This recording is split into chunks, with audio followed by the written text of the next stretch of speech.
Confronting the unknown, conquering your fears. There's nothing harder.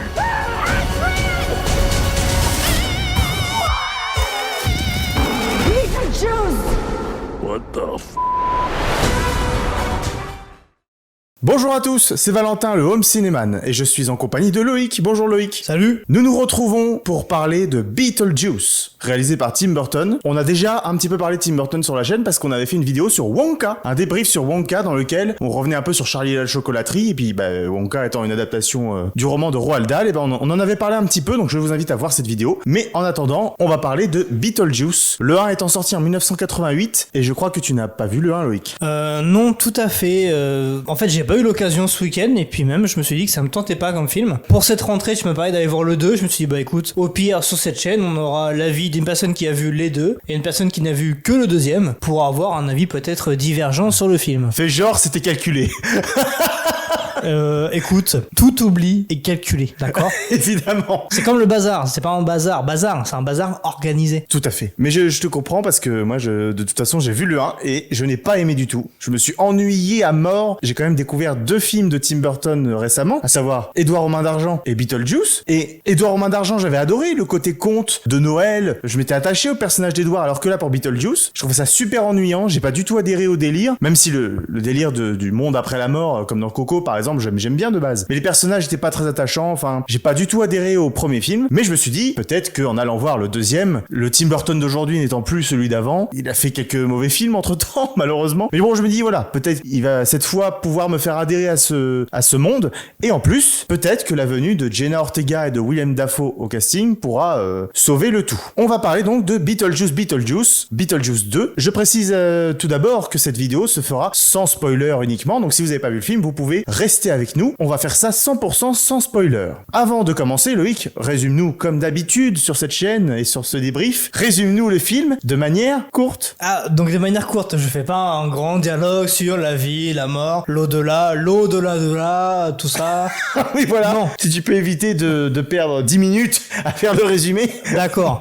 Alors, pour faire court, après le décès de Charles, qui est le père de Lydia, donc Charles Dietz, toute la famille se retrouve à Winter River, donc c'est-à-dire Lydia la belle-mère, non même pas, c'est Lydia la mère, pardon, la belle-mère de Lydia, j'ai oublié son nom, Astrid jouée par Jenna Ortega, etc. Qui est la fille de Lydia. Exactement, tout ça pour l'enterrement, et c'est à ce moment-là que Lydia renoue avec ses souvenirs, notamment avec la maquette qui est liée à Beetlejuice, et Astrid rencontre une personne qui l'emmènera malgré elle dans l'au-delà, et Lydia fera tout pour la sauver avec l'aide malgré elle de Beetlejuice. Voilà, c'est parfait. Merci Loïc pour ce merveilleux résumé. C'est tout pour le moment. C'était quelque chose ce film quand même, Valentin.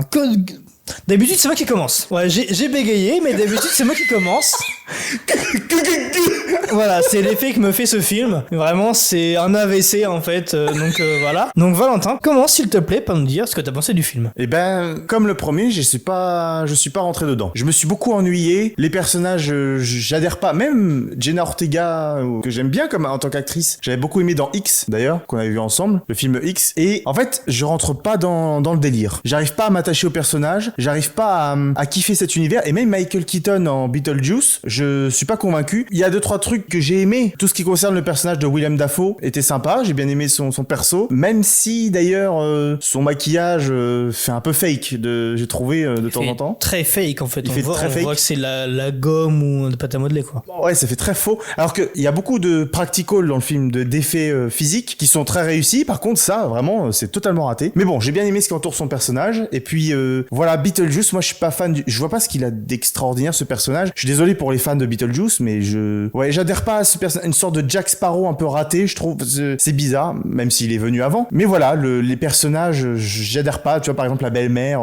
je trouve insupportable. Voilà, Winona Ryder, déjà qu'elle joue une sorte de personnage un peu détestable, un peu dans le 1, je trouve. Là, je suis pas satisfait non plus. Et puis voilà, Jenna Ortega elle joue en fait le même rôle que jouait Winona Ryder dans le 1. Bon, rien de bien neuf. Déjà que je m'étais beaucoup ennuyé dans le 1, je me suis aussi ennuyé dans le 2. Je suis pas très satisfait de ce film, même même si c'est pas une catastrophe totale, un des pires films que j'ai vu. Non, pas du tout. Et toi, Loïc, qu'est-ce que tu en as pensé? Comme l'a dit si bien Dewey dans la série Malcolm, je m'attendais à rien, mais je suis quand même déçu. Dans le sens où, en fait, c'est un univers qui m'intéressait pas forcément, mais ça pouvait être intéressant quand même. En tout cas, le principe d'avoir un peu cette connexion de l'au-delà, un peu différente des films d'épouvante qu'on a pu voir, par exemple, avec la maison hantée de Disney l'année dernière, je crois, ou des choses comme ça. Ah, le fantôme Manor, ouais. Ouais, c'est ça. Donc c'est des choses comme ça qui pourraient peut-être être intéressantes, et puis on a des acteurs qui sont plutôt bien. Michael Keaton, Jenna Ortega, Winona Ryder, Willem Dafoe et j'en passe. Je pense à un bon casting pour faire un bon film. Et Tim Burton, je suis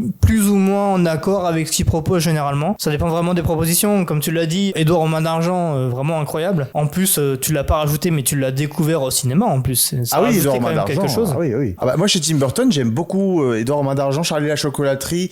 J'aime aussi son Alice au pays des merveilles. Oui, qui était très bien d'ailleurs, avec Johnny Depp aussi. Avec Johnny Depp aussi. Ouais. Ah, finalement, le coup du Jack Sparrow de Wish, un peu avec Michael Keaton, j'ai pas sorti nulle part finalement. C'est ça. Mais voilà, après on adhère ou on adhère pas. Ça dépend aussi des films. Je pense qu'il y a des films où c'est plus extravagant que d'autres. Excuse-moi, t'attends, mais je pense pas que ce soit le fait que ce soit extravagant qui m'embête, parce que non. Tu vois, Charlie la chocolaterie ou le Alice au pays des merveilles, enfin quoique. Surtout Charlie la chocolaterie, on partait quand même avec les Oompa Loompa, tu pars dans un truc un peu. Oui. Même Édouard aux mains d'argent, tu vois, c'est un peu loufoque. Oui, mais après ça. C'est pas ça le problème. Mais ce que je veux dire, c'est que ça se tient ou pas dans l'univers. Ce que je veux dire, c'est que là, tu vois, par exemple, tu disais, il y a beaucoup de trucs qui font vrai dans le film, et là, on se retrouve avec des serpents, c'est limite des chaussettes dans une main, machin et tout. Après, je me suis dit, bon, c'est Tim Burton, voilà, c'est rien. Ce film-là, tu vois, il m'a fait penser un peu à un film qui renoue un petit peu avec les années 80 et en même temps les années de maintenant. Comme tu l'as dit, Willem Dafoe, il faut penser au double face dans Batman. Joué par Tommy Lee Jones, par exemple, avec son crâne en caoutchouc, tout ça. Ouais, en fait, c'était un truc qui était entre les deux. En fait, il savait pas trop sur quel pied danser. La nostalgie du premier film ou la nouveauté, c'était vraiment un peu entre les deux. Ouais, c'est une sorte de mélange bizarre. C'est ça. Et sans avoir vu le 1, tu vois, je me suis dit, lui, il veut faire plein de références. Il veut renouer au premier film, et j'ai pas trop apprécié parce que, comme le dit si bien une personne, c'est un film, ça doit se voir et se comprendre du premier coup, du début à la fin. Faut pas avoir vu les précédents pour pouvoir comprendre. Donc ouais, j'étais vite essoufflé en fait dans le film. C'était long pour pas grand chose. Il y a des moments qui étaient vraiment gênants, je trouve. Avec la belle-mère. Après, je pense que ça dépend aussi des timings et des personnages. Après, il y a des propositions qui étaient quand même intéressantes. Par exemple, le garçon que Astrid rencontre dans la ville et ce qui se passe après. Au début, tu t'y attends pas. C'est juste. Aussi, dans les nouveaux personnages, il y a Monica Bellucci, qui d'ailleurs est la femme à la vraie vie de Tim Burton. Maintenant, on sait qu'il a l'habitude de mettre ses femmes dans ses films parce que avant c'est Helena Bonham Carter, sa femme. Tu sais, celle qui joue Bellatrix Lestrange dans Harry Potter. J'étais pas sûr. D'accord, ok. D'accord. C'est elle, la reine de cœur dans Alice au pays des merveilles. Après, tu me diras, c'est une bonne actrice aussi. Donc, non, c'est une bonne actrice. Mais je veux dire, il a l'habitude de mettre ses femmes dans ses films. Ce sont ses muses. Et donc là, c'est pour ça qu'on retrouve aussi Monica Bellucci, qui, alors là, moi je trouve qu'elle apporte rien du tout au film. C'est une sorte de méchante qui est en fond pendant tout le film et qui poursuit un personnage. Je vais pas dire lequel. Elle est pas très menaçante. Et à la fin, quand elle arrive, c'est vite expédié. Et puis voilà, on n'en parle plus. Alors que c'était une petite menace en fond comme ça dans le film. Enfin, voilà, j'ai trouvé qu'elle était rentrée au chausse-pied dans cet univers. Ça fait un petit peu, c'est un petit peu étrange. J'ai pas adhéré à ce personnage. Ouais, totalement. Et justement, en parlant de Monica Bellucci, et justement, tu parlais de l'actrice Helena Bonham Carter. Ouais. Bonham Carter, justement. Et elle a étrangement joué dans un film avec Johnny Depp aussi, où Eva Green joue une méchante morte vivante, justement. Et ce personnage d'Eva Green m'a fait penser un peu au personnage de Monica Bellucci. C'était dans Dark Shadows. Ah oui, de Tim Burton. Exactement. Donc voilà, je trouve que les personnages sont relativement liés, je pense, dans ces univers. Tu parlais de Johnny Depp en parlant de Beetlejuice, moi je parle de ce personnage-là en parlant de Monica Bellucci. En fait, le film est indéniablement un film de Tim Burton, même si on sait pas qui l'a réalisé. Enfin, je veux dire, ça se voit, mais c'est bien ça. Moi j'aime bien que dans des blockbusters, on retrouve la patte de l'artiste. Oui, mais dans ce cas-là, ne pas non plus mettre à chaque fois le même type de personnage féminin, même type de personnage masculin, tu vois. Ça me dérange pas. C'est juste que, en fait, moi je ressens un profond ennui devant les deux Beetlejuice, du coup, maintenant que j'ai vu les deux. Je sais pas pourquoi ça ne m'accroche pas. L'histoire ne m'emballe pas. Les enjeux sont pas incroyables. Il y a rien de palpitant, je trouve. C'est quoi le but du film? C'est l'acceptation de l'autre et de l'au-delà. Ah oui, non, mais là, il y a pas de souci si tu veux, mais c'est un petit peu faible. Les personnages ont pas grand chose à traverser. Et puis là, voilà, le personnage de Winona Ryder qui veut absolument pas revoir Beetlejuice parce qu'elle est traumatisée, mais quand il apparaît finalement, il se passe pas grand chose de grave, il est plus rigolo qu'autre chose si tu veux, enfin je ressens pas une grande menace qui peut la... Je veux dire, il apparaît, elle est visiblement pas si perturbée que ça quand il apparaît, elle vit même une aventure dans le film avec lui, alors je parle pas amoureuse, parce que ceux qui ont vu le 1 savent qu'elle a refusé de se marier avec lui dans le 1, elle vit même une aventure avec lui dans le film, ils ont des péripéties ensemble, même tu vois cet enjeu-là ne me satisfait pas, je vois pas ce qu'il y a, il y a rien de grave, c'est tout léger, donc oui voilà, pas mal de moments de gêne avec la belle-mère là. Et j'ai noté aussi des moments où ça fait très cartoon, un peu comme The Mask, pour les personnages, pas forcément sur les décors, mais juste sur les réactions, quand ils voient une photo, les yeux qui sortent, machin. Ça m'a fait penser à la scène du Masque justement où il est dans le où il est en mode loup et sa langue elle fait 3 mètres de long, c'est machin. J'ai pensé aussi. Ça m'a fait penser à ça.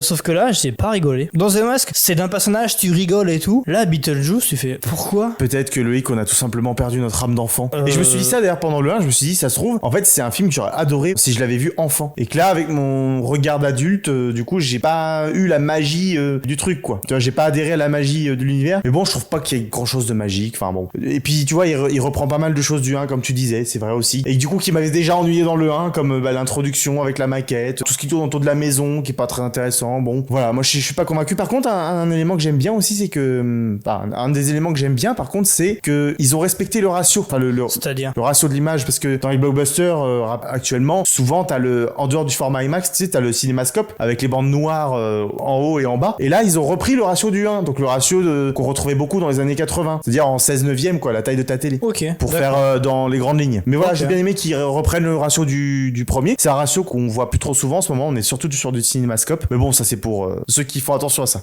Après, si vous voulez être vraiment dans l'impressionnant ou dans le différent, vous pouvez faire un format 4 tiers. Mais bon, je suis pas sûr que ça plaise à tout le monde. Justice League pour ceux qui n'ont pas. Sinon, ouais, il y a des constructions de personnages. Des fois, je me dis, mais en fait, je me dis que ces personnages-là, ils sont déjà chiants dans le 2. Alors, j'ai pas vu le 1. Si je vois le 1, je pense que ça va être encore pire. Sachant que de ce que j'ai compris, les relations entre les persos étaient totalement différentes. Par exemple, entre Lydia et sa belle-mère, apparemment, elles s'aimaient pas beaucoup. Ouais, s'aimaient pas dans le 1. Voilà, et dans le 1, enfin déjà dans le 2, elles sont un peu chiantes. Dans le 1, laisse tomber. Pour dire que du coup, ça me donne pas envie de voir le premier volume. Ah bah oui, mais ça, oui, c'est... Moi, je m'étais dit, voilà, en adhérant pas à l'univers du 1, peut-être parce qu'il y a des films, des fois, tu as une suite qui est radicalement différente du premier. Je pense à Cars, bon, là, c'est de l'animation. Mais Cars, tu vois, le deuxième est radicalement différent du premier. Je me suis dit, bon, peut-être que Tim Burton, justement, ayant l'habitude de faire des films assez radicaux, je me suis dit, peut-être que je vais adhérer ici. Bah, effectivement, pas du tout. Bah, pour le coup, il est radical. Les femmes fortes, protestantes, les hommes méchants, méchants pas beaux, c'est radical. À sa manière. Pente glissante, Loïc, pente glissante. Tous les hommes du film sont méchants. Tous les hommes vivants sont méchants. Charles, méchant, il est mort aussi. Tous les hommes sont méchants. Le méchant. C'est tous des ordures. Et en gros, ça veut dire ne te marie pas avec un homme parce que tu vois, il va te la foutre à l'envers. En gros, c'est ça l'idée féministe du truc. Finalement, c'est ce que dit le film aussi. Enfin, Astrid suit le chemin de son papa qui était à fond écolo, protection de la nature, tout ça, protestant. Il en est mort. Et elle veut faire pareil. Et du coup, bah, on voit beaucoup de femmes fortes, puis des hommes méchants pas beaux, qui veulent soit l'argent des autres, ou soit juste profiter des autres par amour, mais en même temps par méchanceté. Finalement, le seul homme bon du film bah, il est mort. Enfin, les deux sont morts du coup, parce qu'il y avait Charles et puis il y avait. C'est à peine un personnage. Richard. Ouais. Donc voilà. À part ça, pas grand chose à dire. Ah, moi non plus. Pour conclure, Loïc, qu'est-ce qu'on pourrait dire Bah, allez le voir, ça vous fera. Au moins, vous fera un avis. Mais si vous avez l'occasion d'aller voir un autre film, bah écoutez, allez-y. Et pensez pas à Beetlejuice. Voilà. Ça mérite d'être clair. Ouais, bah, de toute façon, je vais être sur la même ligne. De toute façon, si vous avez aimé le 1, il n'y a pas de raison que vous n'aimiez pas le 2. Donc il faut aller voir le 2. Après, moi, je préfère toujours qu'on aille voir ça, même si j'adhère pas à la proposition. Au moins, c'est pas un film catastrophique. C'est juste que moi j'adhère pas à la proposition, voilà, c'est juste le truc. Mais j'aime bien qu'un auteur comme Tim Burton puisse appliquer sa patte comme ça à un blockbuster. Ouais. Ah, je pensais que t'aurais préféré voir un film avec des voitures plutôt que Beetlejuice 2, c'est pour ça. Oui, bah voilà, vaut mieux aller voir Beetlejuice 2 qu'un Fast and Furious. Bon. Excusez-moi pour les fans de Fast and Furious. Alors après, ça dépend jusqu'au quel. Hein. Moi perso, jusqu'au 7, ça va. Hein. Mais on n'est pas là pour débattre de Fast and Furious, enfin. C'est toi qui en parle, hein. Moi je parle de voiture. C'est toi qui as fait la ref. À parler comme Dominique Toretto et la famille. La famille. Bon bah voilà, n'allez pas le voir si... Si vous avez pas aimé le 1, tout simplement. Voilà, c'est pas ouf. Hein. Donc bah c'est une excellente rentrée pour cette chaîne. Tout à fait. Un film qu'on n'a pas aimé, ça change. Et bah écoutez, on espère vous revoir sous peu avec un film qu'on a apprécié en tout cas. Merci de vous abonner, de liker, de lâcher un commentaire, et puis allez vous abonner aux pages Sens Critique qui sont en description, et également sur la page Twitter de la chaîne. Vous souhaitez une bonne fin de journée. Salut. Salut.